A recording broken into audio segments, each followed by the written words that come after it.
السلام عليكم ورحمة الله وبركاته. أهلا وسهلا بحضراتكم، يا رب تكونوا بخير. زي النهاردة الجمعة 7 فبراير 2003 الزمالك بيحقق إنجاز تاريخي بالفوز بالسوبر الأفريقي للمرة الثالثة في تاريخه،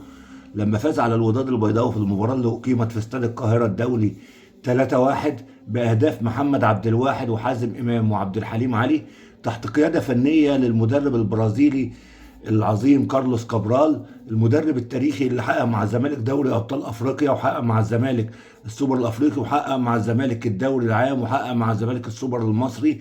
الموسم اللي الزمالك حصل فيه في شهر فبراير على احسن نادي في العالم، والموسم اللي هو الزمالك حصل فيه على 7 بطولات وحقق رقم تاريخي لغايه دلوقتي ما فيش اي نادي قدر يكسر هذا الرقم، بان الزمالك فاز في الموسم دوت وفي السنه ديت ب7 بطولات كامله،